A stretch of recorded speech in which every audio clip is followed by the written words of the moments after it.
प्रभुंकर महत् नामर धन्य हो।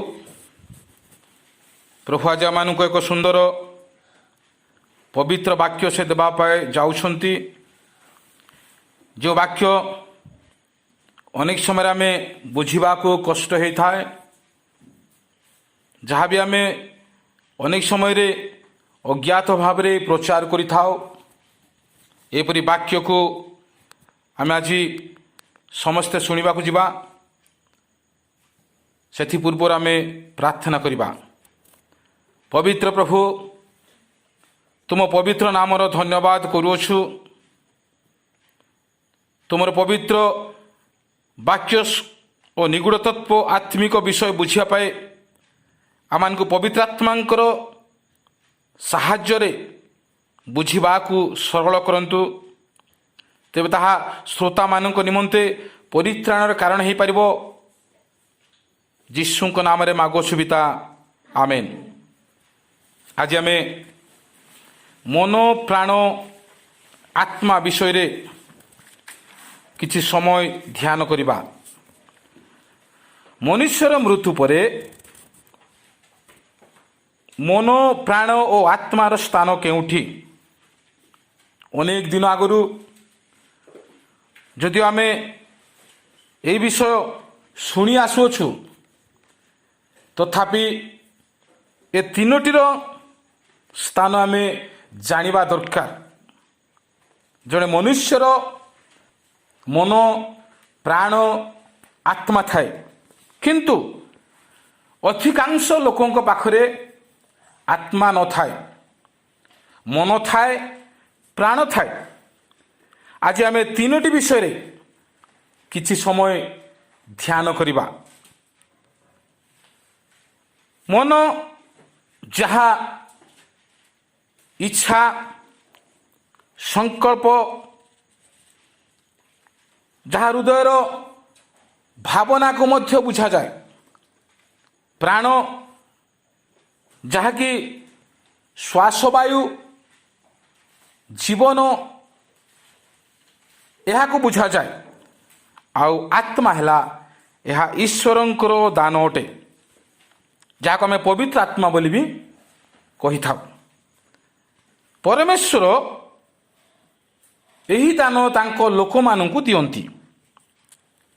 अनेक लोक दान पाइबा पाए चेष्टा कले भी पाई पारंती नहीं, जेहेतु यह दान प्रकार मिली थाए। दान केबे आम जबरदस्ती आदाय करि परिबा नहीं। दान दयारे प्रदान करा जाए।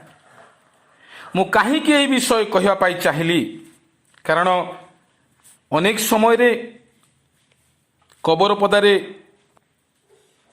एपरी अजब अजब वाक्य प्रचार करिवार पुणी लोक मानक मन को दुखित मन को सांत्वना देला परी देखा जाउथिबार वाक्य केते दूर पर्यंत सत्य अटे, केते दूर पर्यंत वास्तव अटे, ताहा आमे आज किछि विषय आलोचना रू जानी परिबा। अनेक लोक कबर पदारे कहती जे आज ये व्यक्ति अब्राहम को कोल को गले, जे कि प्रभु को जानी नथिबे, जे कि केबे गिरजा उपासना जाऊ नथिबे, जे कि मद पुड़िया बीड़ी पान सिगरेट भी पीउथिबे, से मरीगला परे आम एमिति प्रचार करि थाओ। ये व्यक्ति आज परमेश्वर को निकट को चली गले, स्वर्ग को गले। यह वास्तव रे एक आश्चर्यजनक कथा अटे। मनुष्य मृत्यु हेला परे, मरीगला परे किपरि से स्वर्ग को जाई पारे? मृत्यु हेला परे बाइबल कहूछि तार विचार अछि। एब्री 9 तार 27 पदरे एपरी लिखा जाए, मृत्यु हेला परे विचार अछि। प्रिय मोर बंधुगण, आमे जानिछे बाइबल सत्य अटे। ବାଇବେଲର ପ୍ରତ୍ୟେକ ବାକ୍ୟ ସତ୍ୟ ଅଟେ। ହଁ, ମନୁଷ୍ୟମାନଙ୍କ ନିମନ୍ତେ ଯେପରି ଥରେ ମାତ୍ର ମୃତ୍ୟୁ ତାପରେ ଆଉ ତାହାପରେ ବିଚାର ନିରୂପିତ ଅଛି। ହଁ ଥାଉ, ତାପରେ ବିଚାର ନିରୂପିତ ଅଛି। ମୁଁ କହୁନାହିଁ, ବାଇବେଲ କହୁଛି ମନୁଷ୍ୟମାନଙ୍କ ନିମନ୍ତେ ମୃତ୍ୟୁ ପରେ ବିଚାର ଅଛି। କିନ୍ତୁ ଅଧିକାଂଶ ସମୟରେ ଯେତେବେଳେ ଆମେ ପ୍ରଚାର କରୁଛୁ, ଆମ ପ୍ରଚାରର ଗୁରୁତ୍ୱ ଲୋକମାନଙ୍କର ଜୀବନକୁ ଆଜି କାର୍ଯ୍ୟକାରୀ କରୁଛି। ମୁଁ ଏ ବିଷୟରେ ଯେତେବେଳେ କେତେକଙ୍କ ଠାରୁ ବୁଝିନେଲି ଯେ କେତେକ କହୁଛନ୍ତି ମରିଗଲା ପରେ କବରରେ ପ୍ରାର୍ଥନା କରାଯାଏ, ଆଉ ପ୍ରଭୁଙ୍କ ଲୋକମାନେ ପ୍ରାର୍ଥନା କରି ସେମାନେ ପ୍ରଭୁଙ୍କ କୋଳକୁ ପଠାଇ ଦେଉଛନ୍ତି, ଈଶ୍ୱରଙ୍କ ନିକଟକୁ ପଠାଇ ଦେଉଛନ୍ତି। ତୁମେ ଯେତେ ଯାହା କରିଥାଅ, ବାଳକମାନେ ପ୍ରାର୍ଥନା କଲା ପରେ କବର ପଦାରେ ସ୍ୱର୍ଗକୁ ଚାଲି ଯାଇଥାନ୍ତି। ଦେଖନ୍ତୁ, ଆମର ଭୁଲ ପ୍ରଚାର ଲୋକଙ୍କ ଜୀବନରେ କେତେ ମନ୍ଦ ଚିନ୍ତା, ମନ୍ଦ ଭାବନା ସୃଷ୍ଟି କରିଛି। ମରିଗଲା ପରେ ମନୁଷ୍ୟ ସ୍ୱର୍ଗକୁ ଚାଲିଯାଏ। ବନ୍ଧୁଗଣ, ଆମେ କେବେ ଭାବିଛୁ କି ଆଜି ଆମେ ଯେଉଁମାନଙ୍କୁ ସ୍ୱର୍ଗ ପଠାଉଛୁ ସେମାନେ ପୁଣି ଆସିବେ, ଉଠିବେ, ବିଚାରିତ ହେଲା ପରେ ପୁନର୍ବାର ନରକକୁ ଯିବେ? ଏମିତି ହୁଏ କି ଏବେ ସ୍ୱର୍ଗକୁ ଯାଇଥିବେ, ପ୍ରଭୁଙ୍କର ଆଗମନ ସମୟରେ ଉଠିବେ, ପୁଣି ବିଚାରିତ ହେବ, ସେତେବେଳେ ନରକକୁ ଯିବେ? ମୋର ଗୋଟେ କଥା ମନେ ପଡ଼ୁଛି, ଦିନେ ଜଣଙ୍କର ଅନ୍ତ୍ୟେଷ୍ଟି କ୍ରିୟା ସାଧନା କରି ଆସି ଜଣେ ଭଦ୍ର ବ୍ୟକ୍ତି ଏପରି କହୁଥାନ୍ତି, ଯାହା ହେଉ ଆଜି ଏ ଲୋକଙ୍କର ଆତ୍ମା ବୈକୁଣ୍ଠକୁ ଗଲା। ସେତେବେଳେ ସେ ସ୍ଥାନରେ ଜଣେ ଛୁଆ ଏକଥା ସେ ଶୁଣୁଥାନ୍ତି। ସେ ଛୁଆ ତାଙ୍କୁ ପଚାରିଲେ, ଆଜ୍ଞା ବୈକୁଣ୍ଠ ମାନେ କ'ଣ? ସେ କହିଲେ, ବୈକୁଣ୍ଠ ମାନେ ସ୍ୱର୍ଗ। ସ୍ୱର୍ଗକୁ କେଉଁମାନେ ଯାଆନ୍ତି? ଯେଉଁମାନେ ଭଲ କାମ କରନ୍ତି, ଯେଉଁମାନେ ଭଲ ରାସ୍ତାରେ ଚାଲନ୍ତି, ଯେଉଁମାନଙ୍କ ଜୀବନରେ ପବିତ୍ର ଭାବରେ ଆଚାର ବ୍ୟବହାର ଦେଖାଯାଇଥାଏ, ଏହିପରି ଲୋକମାନେ ସ୍ୱର୍ଗ ରାଜର ଅଧିକାରୀ ହୁଅନ୍ତି।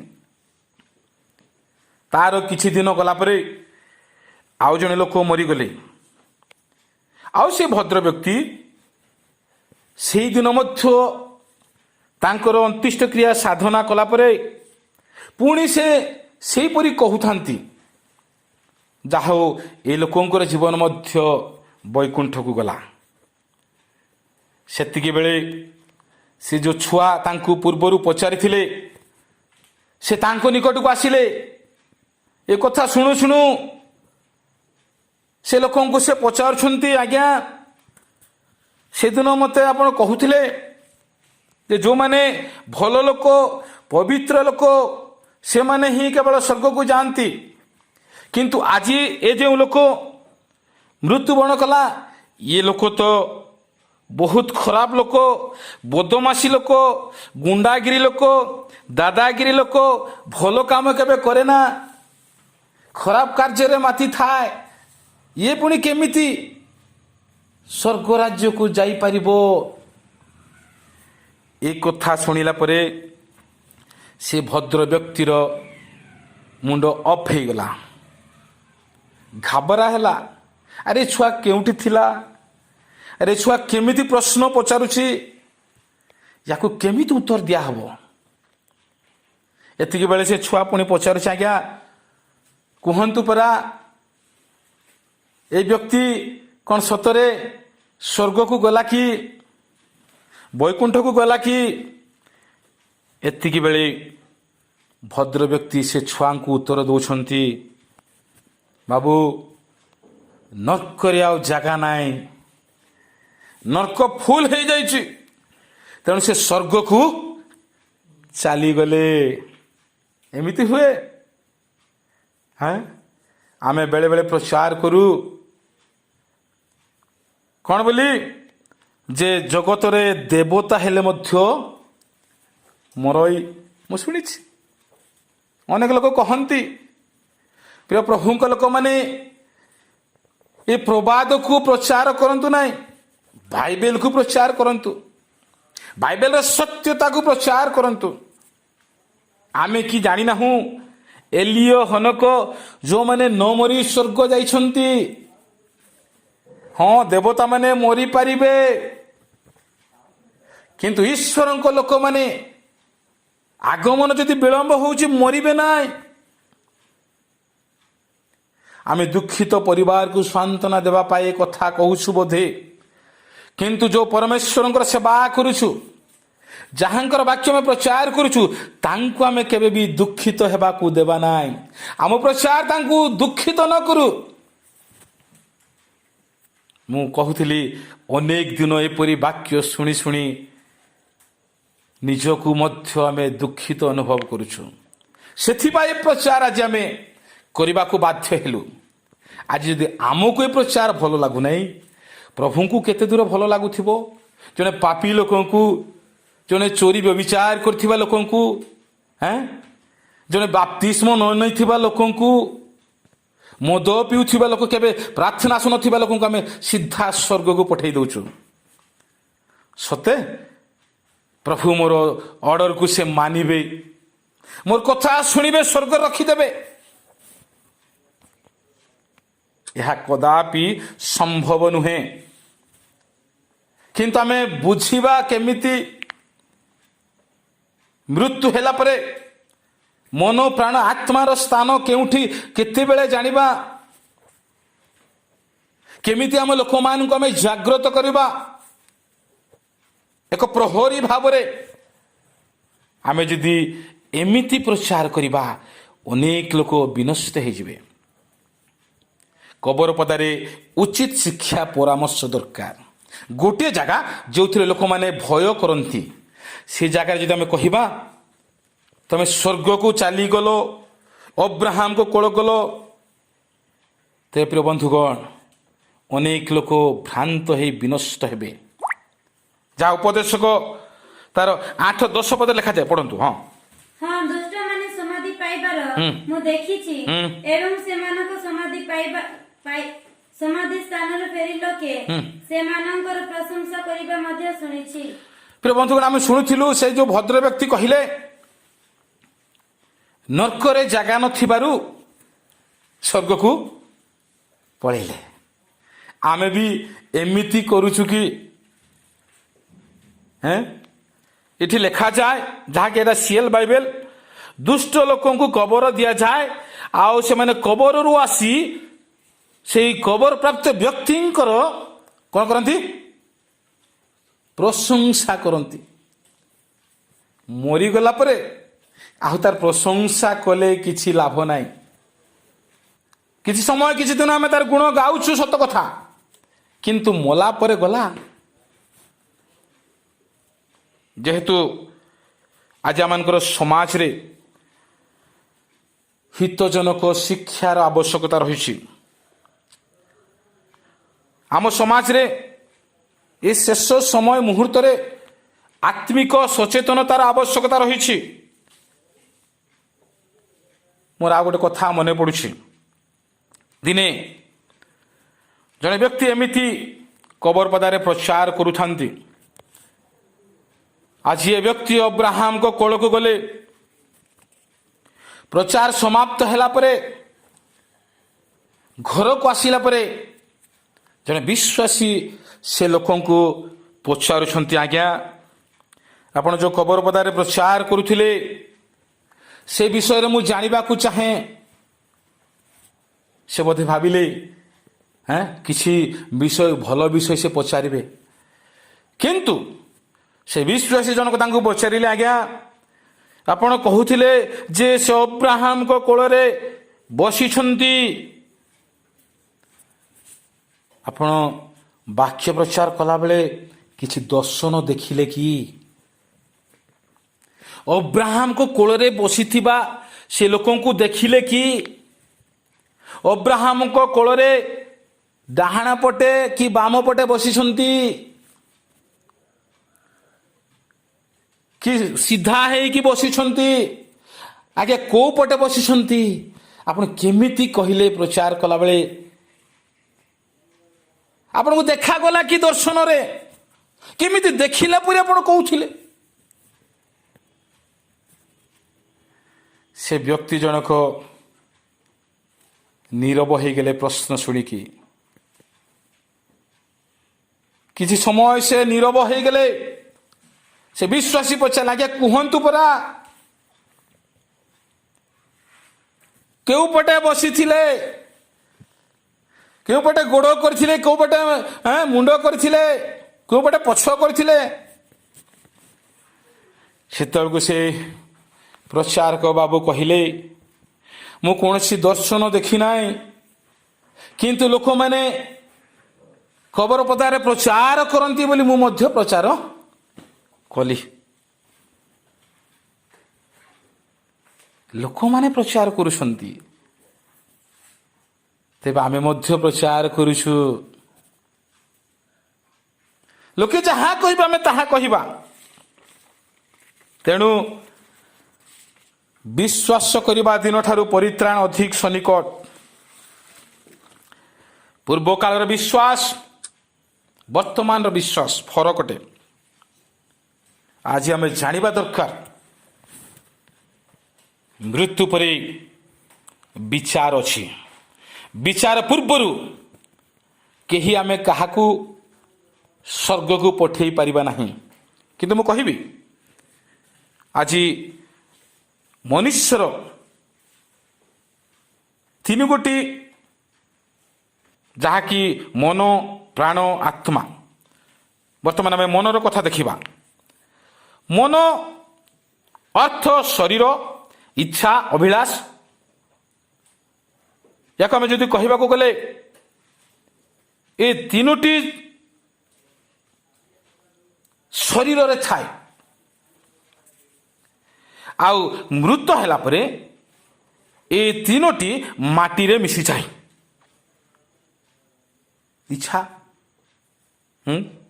ଶରୀର ବାଞ୍ଛା, ଅଭିଳାଷ ଏସବୁ ମାଟିରେ ମିଶିଯାଏ। ଯେହେତୁ ଶରୀରକୁ ସେ ମାଟିରୁ ନିର୍ମାଣ କଲେ, ଏଥିପାଇଁ ଏ ଶରୀର ମାଟିରେ ମିଶିଯିବ। ଆମେ ଦେଖୁଛୁ ଯାହା ବାଇବେଲ ଲେଖାଯାଏ, ଗାଲାତୀୟ 5:19। ଏ ଶରୀରରେ ଅନେକ କାର୍ଯ୍ୟ ଦେଖିବାକୁ ଆମେ ପାଉଛୁ।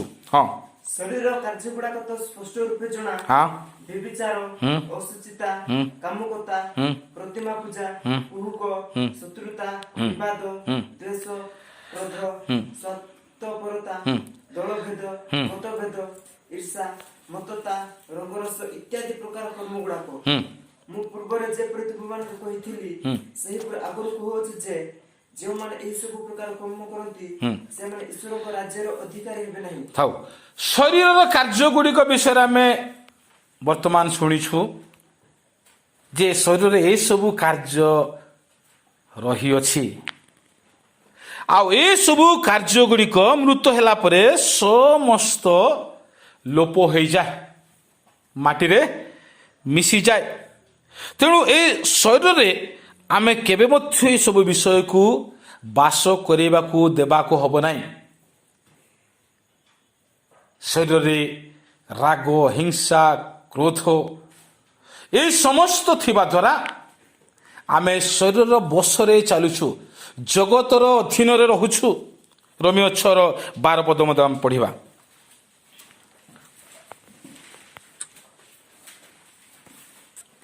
ଅତଏବ ପାପ ତୁମ୍ଭମାନଙ୍କ ମଧ୍ୟ ଶରୀରରେ ରାଜତ୍ୱ ନ କରୁ, ତାହା କଲେ ତୁମ୍ଭେମାନେ ସେଥିର କୁବିଳାସ ଗୁଡାକର ବଶବର୍ତ୍ତୀ ହେବ। ପାପ ଶରୀରରେ ରାଜତ୍ୱ ନ କରୁ, ତାହା କଲେ ତୁମେ ସେ ସବୁର ବଶବର୍ତ୍ତୀ ହେବ, ଚାକର ହେବ। ପାପ ତୁମକୁ ଚାକର ପରି କରି ଚଳେଇବ। ତା ଅଧୀନ ରଖିବ। ଏଥିପାଇଁ ଇଏ ମନ ହେଉଛି ଶରୀର, ଏ ଶରୀରରେ ଏସବୁ କାର୍ଯ୍ୟ ଗୁଡ଼ିକ ଅଛି। ତେବେ ଏସବୁକୁ ଆମେ ଜାଣିବା ଦରକାର ଯେ ମନ ମୃତ୍ୟୁ ହେଲା ପରେ ମାଟିରେ ମିଶିଯାଏ, ସବୁ ବିଷୟ ମାଟିରେ ପୋତି ହୋଇଯାଏ। ବର୍ତ୍ତମାନ ଆମେ ଦେଖିବା ପ୍ରାଣ। ପ୍ରାଣ ଅର୍ଥ ଜୀବନ, ଶ୍ୱାସବାୟୁ ବା ଏହା ଏକ ହାବା ବୋଲି ବି କୁହାଯାଏ, ପବନ ବୋଲି କୁହାଯାଏ। ଯାହା ଆଦି ପୁସ୍ତକରେ ଆମେ ଦେଖୁଛୁ ପରମେଶ୍ୱର ମନୁଷ୍ୟକୁ ତିଆରି କଲା ପରେ ନାସିକାରେ ସେ ଶ୍ୱାସବାୟୁ ପ୍ରବେଶ କରାଇଲେ। କ'ଣ କରାଇଲେ? ଶ୍ୱାସବାୟୁ ପ୍ରବେଶ କରାଇଲେ। ଏ ଶ୍ୱାସବାୟୁକୁ ଆମେ ଜୀବନ ବୋଲି କହୁଛୁ ବା ପ୍ରାଣ ବୋଲି କହୁଛୁ।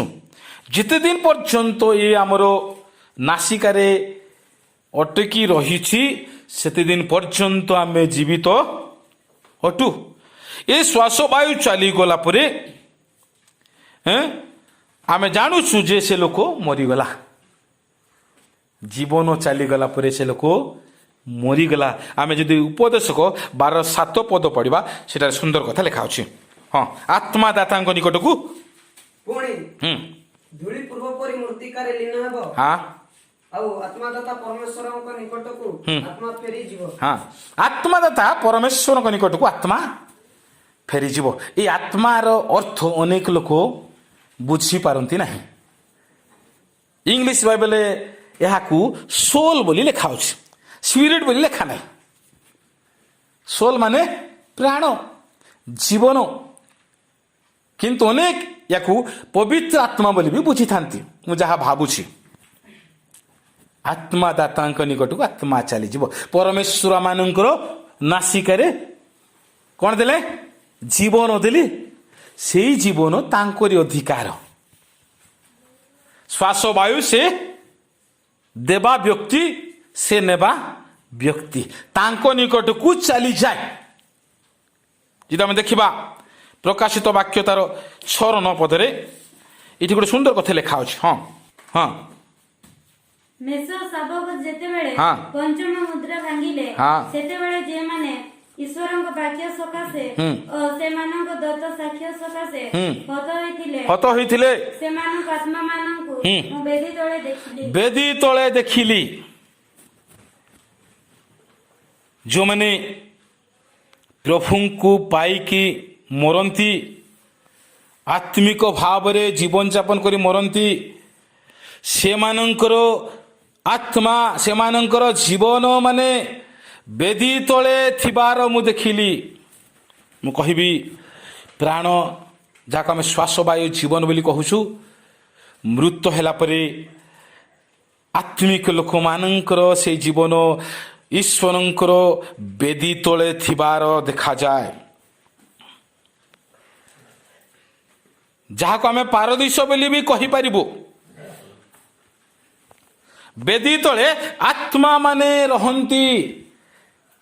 ସମସ୍ତେ ମଲା ପରେ ଏଇ ଆତ୍ମା ମାନେ ବେଦୀ ତଳକୁ ଯାଆନ୍ତି ନାହିଁ। ଯେଉଁମାନେ ଅସତ୍କର୍ମ କରନ୍ତି, ପାପ କାର୍ଯ୍ୟରେ ଲିପ୍ତ ରହି ମରନ୍ତି, ସେମାନଙ୍କର ଆତ୍ମା ସେ ଜାଗାକୁ ନ ଯାଇ ଏ ଜଗତରେ ଘୁରି ବୁଲୁଥାନ୍ତି। ଜୀବନ ଏ ଜଗତରେ ବୁଲୁଥାନ୍ତି। ତାକୁ ଆମ ଲୋକମାନେ ଆମର ଏ ଚଳନ୍ତି ଭାଷାରେ ଡୁମା ବୋଲି କହନ୍ତି। କ'ଣ କହନ୍ତି? ଡୁମା କହନ୍ତି। ଆତ୍ମିକ ଲୋକମାନେ କେବେ ବି ଡୁମା ହେବେ ନାହିଁ। ଭାବି ଦେଖନ୍ତୁ, ପରୀକ୍ଷା କରନ୍ତୁ। ଯେଉଁମାନେ ପ୍ରଭୁଙ୍କୁ ପାଇ ମରିଥିବେ କେବେ ବି ସେମାନେ ଆସିବେ ନାହିଁ ଡୁମା ହେଇ। ଯେଉଁମାନେ ପ୍ରଭୁଙ୍କୁ ପାଇ ମରିନଥିବେ ସେମାନେ ହିଁ କେବଳ ଏ ଜଗତରେ ଘୁରି ବୁଲୁଥିବେ। ସେମାନଙ୍କ ପ୍ରାଣ ସେ ବେଦୀ ତଳକୁ ଯାଏ ନାହିଁ।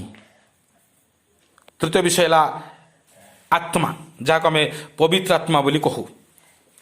ଏହା ଈଶ୍ୱରଙ୍କ ଦାନ ଅଟେ। ମୁଁ କହୁଥିଲି ଏହା ସମସ୍ତଙ୍କ ଶରୀରରେ ନଥାଏ, କେବଳ କମ୍ ଲୋକମାନଙ୍କର ହୃଦୟରେ ସେ ରହନ୍ତି। ଏହି ଆତ୍ମା ବାସ୍ତବରେ ଜଣେ ମନୁଷ୍ୟଙ୍କର ମୃତ୍ୟୁ ପରେ ସେ କବରରେ ଥାଏ। ଯାହା ଆମେ ଦେଖିବା 1 Corinthians ତାର 15 43 44 ଆଉ 53 ପଦ।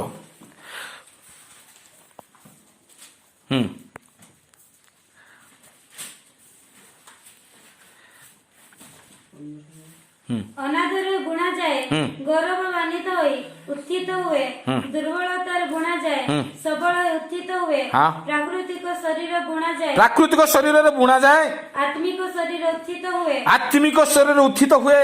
ଯଦି ପ୍ରାକୃତିକ ଶରୀର ଅଛି ତେବେ ଆତ୍ମିକ ଶରୀର ସୁଦ୍ଧା ଅଛି। ହଁ 53 53 ହଁ। କାରଣ ଏହି କ୍ଷୟ ଶରୀରକୁ ଅକ୍ଷୟତା ରୂପ ବସ୍ତ୍ର ପରିଧାନ କରିବାକୁ ହେବ, ଆଉ ଏହି ମର୍ତ୍ତ୍ୟ ଶରୀରକୁ ଅମରତା ରୂପ ବସ୍ତ୍ର ପରିଧାନ କରିବାକୁ ହେବ। ହେବ। ପ୍ରିୟ ବନ୍ଧୁ, କଣ ମୃତ୍ୟୁ ପରେ ଆତ୍ମା କବରରେ ରହିଯାଏ। ତେବେ ଆମେ କାହାକୁ ପଠଉଛୁ ଆମେ ଜାଣିବା ଦରକାର। ଆତ୍ମା ସେ ଯାଏ ନାହିଁ, ସେ ରହିଯାଏ। ଯେଉଁ ପ୍ରାକୃତିକ ଶରୀର ବୁଣା ଯାଇଛି, ଯେଉଁ ଅନାଦର ଶରୀର ବୁଣା ଯାଇଛି, ତାକୁ ସେ ରୂପାନ୍ତରିତ କରି ଆତ୍ମିକ କରି ସେ ସ୍ୱର୍ଗକୁ ଉଠେଇକି ନେବ। ଯୀଶୁଙ୍କର ମର୍ତ୍ତ୍ୟ ଶରୀରକୁ ମଧ୍ୟ ସେଇ ପବିତ୍ର ଆତ୍ମା ଉଠେଇକି ସ୍ୱର୍ଗକୁ ନେଲେ। ପବିତ୍ର ଆତ୍ମାର କାର୍ଯ୍ୟ ହେଲା ସେ ଶରୀରକୁ ସେ ଅପେକ୍ଷା କରିବା। ତେଣୁ ସେ ଶେଷ ତୁରୀ ଧ୍ୱନିରେ ଉଠିବ, ତୁରୀର ଶବ୍ଦ ସେ ଶୁଣିବ।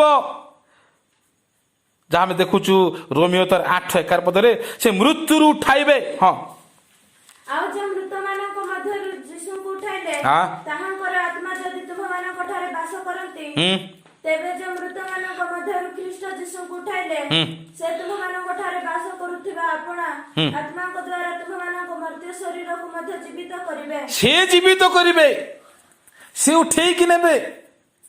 ତେଣୁ ଆମେ ଜାଣିବା ଦରକାର ଯେ ପବିତ୍ର ଆତ୍ମା ଯିଏକି ମୃତ ଶରୀରର ଏକ ପ୍ରହରୀ, ସେ ଆଜି ମୃତ ଶରୀର ସହିତ ରହନ୍ତି। ତେଣୁ ଯୀଶୁ କହିବାକୁ ଚାହିଁଲେ ଯେ ଆମେ ସମସ୍ତ ବିଷୟରେ ଅଜ୍ଞ ହଉ ବା ଜାଣିଥାଉ। ପାଉଲ ବି କହିଲେ ମହାନିଦ୍ରା ପ୍ରାପ୍ତ ଲୋକମାନଙ୍କ ବିଷୟରେ ତମାନେ ଯେ ଅଜ୍ଞ ଥାଅ, ଏହା ଆମର ଇଚ୍ଛା ନୁହେଁ। ଦେଖନ୍ତୁ ପ୍ରଥମ ଥେସଲୋନିକେ ତାର 4:13 ପଦ। ହେ ଭାଇମାନେ, ହଁ। ଭରସା ଏନେ ଅନ୍ୟ ସମସ୍ତଙ୍କ ପରି ତୁମେମାନେ ଯେପରି ଶୋକାକୁଳ ନ ହୁଅ, ହଁ। ଏଥି ନିମନ୍ତେ ମହାନିଦ୍ରା ପ୍ରାପ୍ତ ଲୋକମାନଙ୍କ ବିଷୟରେ ତୁମେମାନେ ଯେ ଅଜ୍ଞ ଥାଅ, ହଁ। ଏହା ଆମ୍ଭମାନଙ୍କର ଇଚ୍ଛା ନୁହେଁ। ଆପଣମାନେ ଆମେ ସମସ୍ତେ ଜାଣିବା ଦରକାର ଯେ ମଲା ପରେ ବାସ୍ତବରେ ଏମାନେ ଗୋଟେ ନିଦ୍ରାରେ ଶୟନ କରିଥାନ୍ତି। ସ୍ତିଫାନ ମଲେ ଆଉ ମହାନିଦ୍ରା ପ୍ରାପ୍ତ ହେଲେ ବି ଲେଖାଯାଏ। ଆଉ ଅନେକ ବିଷୟ ରହିଛି। ମୃତ୍ୟୁ ହେଲା ପରେ ମହାନିଦ୍ରା ଅଟନ୍ତି। ଲୋକଙ୍କ ଦୃଷ୍ଟିରେ ସେମାନେ ମୃତ ବୋଲି ଜଣାପଡ଼ନ୍ତି, କିନ୍ତୁ ପରମେଶ୍ୱର ଦୃଷ୍ଟିରେ ସେମାନେ ମହାନିଦ୍ରା ପ୍ରାପ୍ତ, ଘୋର ନିଦ୍ରାରେ ସେମାନେ ଶୟନ କରିଛନ୍ତି। ତେଣୁ ସେମାନେ ଜଗତ ଲୋକମାନଙ୍କର କଥା ଶୁଣିବେ ନାହିଁ, କିନ୍ତୁ ପରମେଶ୍ୱରଙ୍କର ଡାକରାକୁ ସେମାନେ ଶୁଣିବେ। ସେମାନେ ମହାନିଦ୍ରା ପ୍ରାପ୍ତ ଅଟନ୍ତି। ଆମେ ଗୋଟେ ପଦ ପଢ଼ି ଆମେ ସମାପ୍ତ କରିବା। ଦ୍ୱିତୀୟ ରାଜବଳୀ ତାର 13-21 ପଦରେ ଲେଖାଯାଏ, ଏଲିସାଇଙ୍କର ମୃତ ପରେ ବି ସେଠାରେ ଏକ ଆଶ୍ଚର୍ଯ୍ୟ କାର୍ଯ୍ୟ ସାଧନ ହେବା ଆମେ ଦେଖୁଛୁ। ସେ ସମୟରେ ଲୋକମାନେ ଜଣେ ମନୁଷ୍ୟକୁ କବର ଦେବା ବେଳେ ଏପରି ଘଟିଲା ଯେ, ଦେଖ ସେମାନେ ଏକ ଲୁଟକାରୀ ଦଳକୁ ଦୂରରୁ ଦେଖିଲେ, କହିଲେ ସେମାନେ ସେ ମନୁଷ୍ୟକୁ ଇଲିଶାଙ୍କର କବରରେ ପକାଇ ଦିଅନ୍ତେ। ସେ ମନୁଷ୍ୟ ଇଲିଶାଙ୍କର ଅସ୍ଥି ସ୍ପର୍ଶ କରିବା ମାତ୍ରେ ସଜୀବ ହୋଇ ଆପଣା ଚରଣରେ ଠିଆ ହେଲା। ସଜୀବ ହୋଇ ଜୀବନ ପାଇ ସେ ଠିଆ ହେଲା। ଏ ବିଷୟରେ ମଧ୍ୟ ଅନେକ ସୁନ୍ଦର ବ୍ୟାଖ୍ୟା ଅଛି, କିନ୍ତୁ ଆମେ ଆଉ ବେଶୀ ବ୍ୟାଖ୍ୟା କରିବା ନାହିଁ। ଗୋଟେ ବିଷୟ ଆମେ ଦେଖିବା ଯେ ଏଲିସାଙ୍କ ହାଡ଼ରେ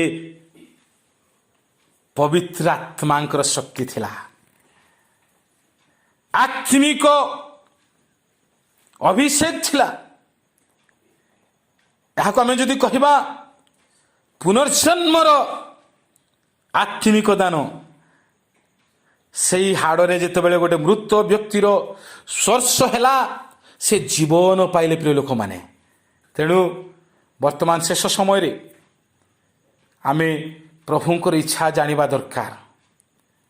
ସତ୍ୟତାରେ ଈଶ୍ୱରଙ୍କ ପ୍ରଚାରକ ଭାବରେ ଆମେ ପ୍ରଚାର କରିବା ଦରକାର। ମନୁଷ୍ୟର ମୁଖାପେକ୍ଷା କରିବାକୁ ହେବ ନାହିଁ। ବାକ୍ୟର ନିଗୁଡ଼ ତତ୍ତ୍ୱକୁ ଆମେ ପୁଙ୍ଖାନୁପୁଙ୍ଖ ଭାବେ ସରଳତା ଭାବରେ ଆମେ ଲୋକମାନଙ୍କ ମଧ୍ୟରେ ଉପସ୍ଥାପନ କରିବା ଦରକାର।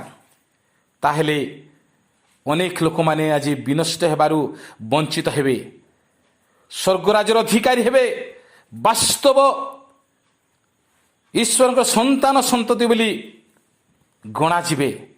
ପ୍ରଭୁ ବିଶେଷ କରି ଆମ ପ୍ରତ୍ୟେକଙ୍କୁ ବାକ୍ୟ ଦ୍ୱାରା ଆଶୀର୍ବାଦ ଓ ଅନୁଗ୍ରହ କରନ୍ତୁ। ଆମେନ୍।